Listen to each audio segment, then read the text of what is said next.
It's exciting to track the progress of the Starship as SpaceX continues to develop and test it in Boca Chica. It feels like we're involved in Elon Musk's grand plan to set up a colony on Mars, which is the primary function of the rocket. To the disappointment of many fans, the first orbital flight of the Starship has been delayed time and again. But all that is about to change as SpaceX is going to send the Starship all the way to space in February. How is SpaceX preparing the Starship for this momentous event? What new things has the company added to the rocket? Join us as we bring you the latest as SpaceX is finally launching the Starship in February. Developing a rocket is no walk in the park. Rockets are among the most complicated inventions known to man, and building one that will take humans to space involves lots of work. SpaceX has been making serious gains in the designing and testing, with the introduction of new component placement in the ship and testing of the Mechazilla arms that will lift the ship, as you shall soon see. The ship part of the Starship is the Star Attraction. It's where the Mars crowd will spend months on their journey to their new habitat. It's spacious enough to take more than 80 riders at a time, although it would have been used to transport supplies ahead of the explorers. When it's not en route to Mars, the Starship will deliver payloads to orbit for clients, including SpaceX, which plans to launch thousands of Starlink internet satellites. Interestingly, with Starship, how SpaceX launches its satellites will change. The satellites will now launch direct to the station, meaning the satellites won't need to be inserted into a parking orbit to change orbital planes. Starlink satellites that are currently launched on Falcon 9 have to be kept at a lower altitude for prolonged periods of time to phase their orbital planes into the required operational ones. With Starship, SpaceX could bypass this and launch directly into the orbital plane of the operational orbit. SpaceX's client roster includes prestigious names like the US military and NASA. The Starship will also do routine runs for cargo and crew deliveries to the International Space Station and even to the Moon. Interestingly, while fans may be waiting on the Starship for the excitement, future SpaceX launch customers can't wait to see the Starship because of the economics of launching on the rocket.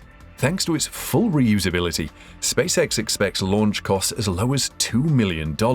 And with launch sharing, the price will come down more for smaller players to afford to put things in space. The effects of Starship will be huge because many experiments and even productions will be able to happen for less cost, starting off a boom in space exploration, much like Tesla kicked off a boom in electric vehicles. All of that, however, will have to wait until the Starship is qualified as perfect. On the road to this designation, SpaceX has been testing the rocket and the supporting infrastructure. One example of the latter is the launch tower arms. It is common knowledge that SpaceX will implement a landing method that replaces coming to rest on legs with being caught in midair by a pair of arms. It's admittedly a risky method, with Musk aware it might fail. However, to ensure there is no failure, the crew has been testing out the catching system known as Mechazilla. The process picked up speed in January as SpaceX started to lift, open, and swing the tower's building-sized arms for the first time. Some days later, SpaceX carried out a variation on the first round of tests, again slowly lifting the assembly up the side of the launch tower and opening and closing the arms. Notably, SpaceX added several tandem swing tests, hinting at more applied tests. SpaceX also performed some basic tests with a third Starship refueling arm higher up on the tower, very slowly swinging it towards where Starship would be standing. SpaceX would eventually simulate the main purpose of the arms. On Sunday afternoon, a third major round of testing kicked off. This set of tests was considerably more focused than the prior two, suggesting that it was more of a simulation of the main purpose of the arms. The crew lifted the arm assembly up along the tower's exterior, not stopping. There were a few temporary pauses, but the arms ultimately reached the approximate height needed to stack the Starship on top of a super heavy booster. Of course, the arms are more popular for catching boosters and ships out of midair, but the primary function of the arms is to safely, accurately, and precisely lift, install, and stack Starships and super heavy boosters. You might wonder why SpaceX isn't using cranes to lift the Starship into position, but remember that crane operation is affected by the weather. But with the more robust arm setup, launch operations can take place all year round. This is crucial because Musk's plan is for multiple launches per day to be able to transport as many as 1 million people to Mars within a short time. When the arms reached the top, SpaceX then did several swing tests, mimicking the series of movements required to carefully lift Starship, swing it over the top of Super Heavy, and mate the two stages. All the tests were completed without any apparent issues, a testament to SpaceX's design prowess. SpaceX would then proceed to simulate the Starship weight using ballasts. This test involved SpaceX installing 6 water bags on the Starship simulator frame, 3 on each arm.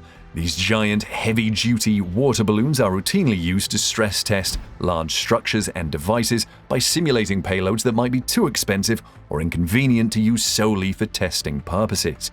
While the bags were still empty, the crew moved the catch arms up and down the entire length of the launch tower at a fast speed, taking about 7 minutes to climb and descend 120 meters. This averaged a rather brisk 0.6 miles per hour or 1 kilometer per hour.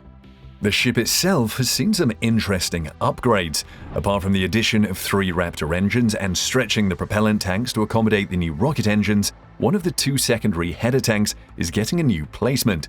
Beginning with the Starship 24 or S-24 prototype, the methane header tank will move from Starship's familiar dome to its nose cone.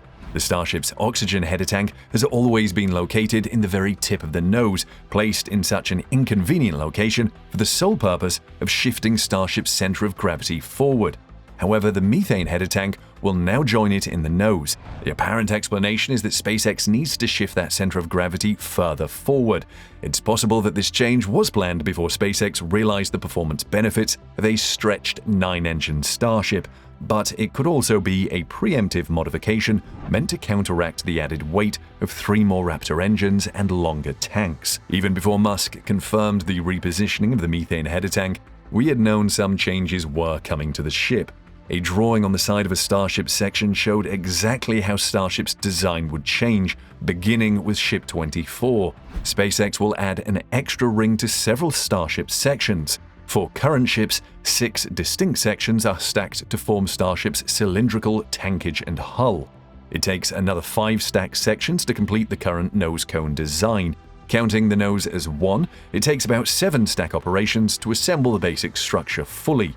With the design changes sketched out on a Starship S-24 ring and an upgraded nose cone that will debut on the same ship, fully assembling a nose cone will now take 2 or 3 stacks down from 5, and fully assembling a Starship will take 6 stacks down from 7. This is not a significant redesign, but the update will simplify and speed up the Starship assembly. There is another change coming to the sections of the ship. The section used to be made of 1.82 meters tall steel rings, but new sleeves site of the facility contained 1.4 meter tall rings. Exactly what SpaceX hopes to achieve with this change remains to be seen, but it adds complexity and increases the amount of work and time required to complete a section. SpaceX later added water to the bags, which, by our rough estimates, would weigh between 120 and 300 tons. These were perfect for simulating because the ship weighs between 80 and 120 tons, while Super Heavy tips the scale somewhere between 150 and 200 tons. These weight estimates are for the dry masses. It seemed like SpaceX fully filled about 4 of these 6 bags and partially filled the other 2, causing the whole arm structure to visibly sag during the filling process as the weight of the ballast stretched the several-inch thick steel cable holding the entire device aloft. The crew later lifted the loaded arms around 10 to 20 meters and rotated left and right, partially demonstrating the process of rotating a lifted Starship or Super Heavy into position for stacking or launch mount installation again. But they didn't go as high as they could before being lowered back down to ground level. Other interesting details about how SpaceX plans to operate the Starship have emerged.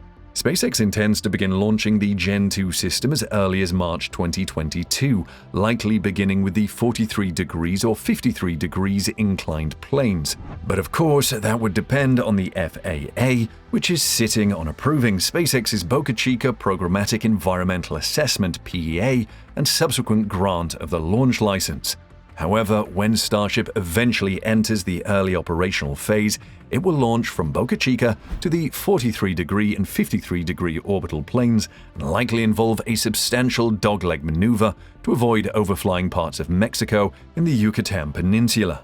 This was contemplated by the PEA as SpaceX might proceed with these launches with the southern dogleg maneuvers, mirroring some of its Starlink launches on Falcon 9 from Florida and California in a similar fashion. Let's hear what you think of SpaceX's Starship in the comments section below.